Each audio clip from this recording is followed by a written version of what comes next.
What is going on, guys, and welcome back to Touchdowns to Home Runs. My name is Bernie. Thank you for joining us today on the Touchdowns to Home Runs show. Hope that your day is going absolutely fantastic. The Olympic Games and the tennis event are now officially underway, and although we've already seen several of the top players pull out of the tournament, there's still a lot of meaning and history on the line for particularly one guy, which of course is Novak Djokovic, who kicked off his Olympic run and searched for the gold with a win yesterday, 6-2, 6-2. But today we'll be briefly breaking down why I believe this event is so crucial for Novak, some of the history that's on the line as well, and then we'll be breaking down some players that I believe pose the largest threats to Djokovic winning that gold medal.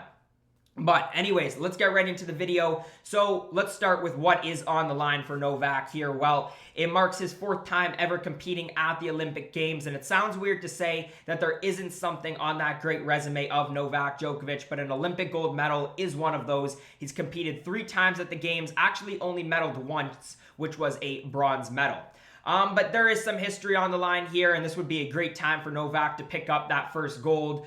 With the gold medal here at the Olympics, Novak would become just the 5th player in men's and women's tennis ever to win a career Golden Slam, which means winning each of the 4 Grand Slams at least one time, and of course tacking on that gold medal. But what's really impressive about the year that Novak has had is if he wins the Olympics and then the US Open later on this year, he could actually become only the 2nd player ever to complete a Golden Slam in a single year, which would be super, super impressive, obviously. But the Olympic Games do make it very, very tough.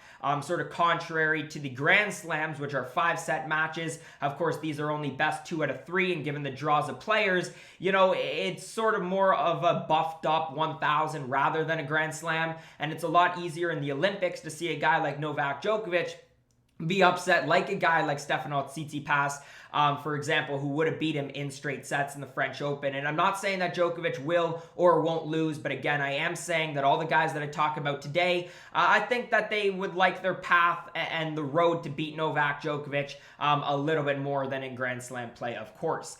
But anyways, let's get into the first potential threat for Novak Djokovic, and we'll start with the guy that he could potentially face in the semifinals, and that is, of course, Alex Zverev. Definitely a guy that I think could break through at this year's Olympic Games.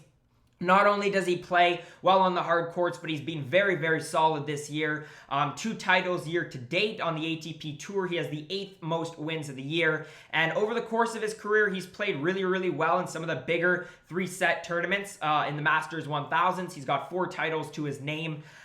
He does have Hurcakz and Karatsev in his draw, but I think it's players that Zverev can definitely beat and would like his shot for sure at potentially getting this matchup with Djokovic.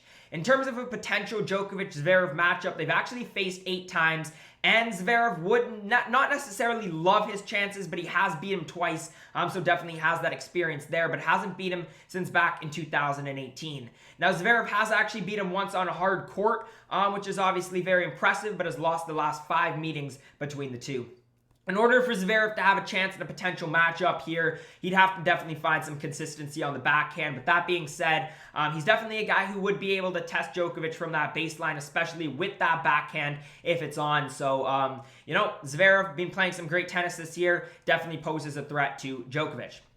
Let's move on to a guy he could potentially face in the finals. That's a guy he's already faced this year in a championship of a major, which is, of course, Stefanos Tsitsipas. Took an early exit at Wimbledon, but I still think, you know, Tsitsipas, especially on the hard court, poses a massive threat, not only to bounce back, but I think definitely to threaten Novak Djokovic. And he's already in the midst of what's been a great 2021 campaign, which even through the hiccup on the grass surface, he still leads the ATP Tour in total wins this year. He's got Schwartzman, Khachanov, and Humbert in the same quarter as Tsitsipas, which isn't the easiest, but you still got to imagine he's the favorite to come out of his section.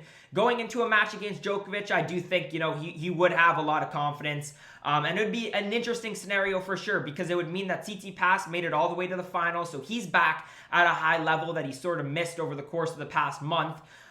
You know, and he'd be feeling pretty good because he was up 2 sets to love. And if that happens in the Olympic Games, of course, it's a straight set victory.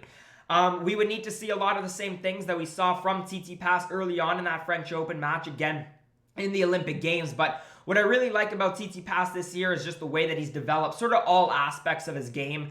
What he's done mentally. He's got a much better serve now, moves very well, always has, and can beat you in rallies. And overall, he's just a much, much better player than a Tsitsipas that we saw even just a year ago, but definitely 2-3 years ago.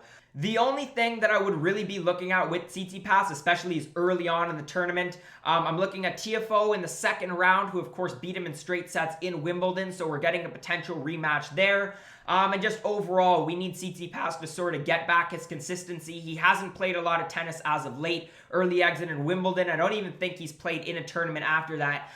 So we got to make sure that Tsitsipas is getting back up to that level really early on in this tournament. I like Hurcakz as well. This is a bit of sort of a wild card.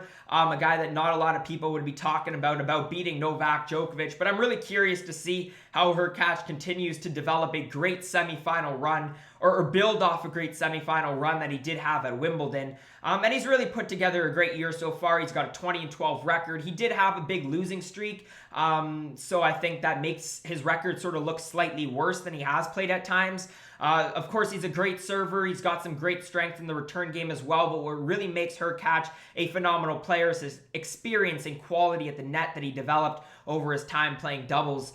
But in terms of a potential matchup, it would be super, super interesting because Hurcakz this year, he's beaten Medvedev. He's proved that he can hang with some of the best players on the ATP Tour. They've only played 2 times ever, but not since 2018. So I'm not even going to use that as sort of a measuring stick because I think Hurcakz and the way that his game has developed is just absolutely tremendous.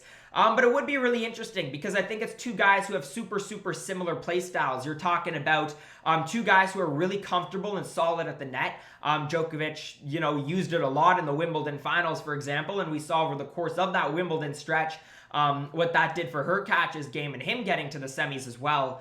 But you got to believe that Hurcakz is one of the guys in this tournament who could definitely pressure Djokovic and his serve and pressure Djokovic on the return game. So definitely gives him something to think about there. I just think the big thing with Hurcakz is that consistency, really in all aspects. Backhand, forehand, second serve have all been issues for him in given matches throughout the course of the year and really over the course of his entire career. And of course, to beat Novak Djokovic, especially if he does face in this stage of the tournament, Djokovic is going to be playing some great tennis as well. So you're definitely going to need to be at your best. Final guy that we have is Medvedev, probably the favorite to take down Novak Djokovic, and even though over the course of the past 3 months or so hasn't been the prettiest for Medvedev, not really able to find his footing on either the clay surface or the grass, but he's once again back on the hard court now, which is by far his best surface. And if you're Medvedev, I think you like your draw too, and getting to this potential matchup in his sort of section. It's Carreño Busta, who's not a hardcore player. He's a clay player. Felix Auger-Aliassime, who's been playing some good tennis, but again, has still really yet to break through. And then Fabio Fognini. So definitely guys who are very, very beatable, especially for Medvedev on the hard court. But Medvedev would also like his chances against Djokovic. Beat him, I think, the most out of anybody who I've said on this list. Beat him 3 of 8 times, which isn't bad by any means, including a straight sets victory actually back in 2020, but did lose a straight sets victory in the Aussie earlier on this year. But again, I would say that anybody that Djokovic plays in this tournament, Medvedev has the most complete game, especially when you're looking at what he does on the hard court. He's got a tremendous ability to be a hard hitter, pressure you from the baseline, and again, is probably the best player that Djokovic will play on the hard court in terms of being good at his own serve and in the return game. He did struggle earlier on this year in that game that I mentioned in the Australian Open, 7-5, 6-2, 6-2. But there was a glaring problem for Medvedev. Not only was it unforced errors, but only won 39% of points behind his second serve. And if you got any chance of beating Djokovic, Medvedev definitely has to get that up. He's got to get Novak deeper into sets. And given the quality of Djokovic's return game, you can't be anywhere close to 39% and giving him free points. That number has to be at least near 50% or even higher, I think, to like Medvedev's chances. But also has to get the errors down. He's got to be able to dictate pace and direction, especially earlier on in the match. But I do think this would be an extremely, extremely interesting match, especially in a best 2 out of 3 sets matchup. But If you guys did make it to this point in the video, thank you so much for watching. Let me know your thoughts, comments, and predictions down in the comment section below. Do you guys think anybody can beat Novak Djokovic at this year's Olympic Games? If you guys did enjoy today's video, though, make sure to smash that thumbs up button, subscribe to Touchdowns to Home Runs for more content just like this. As always, guys, thank you so much for watching, and I hope to see you again next time.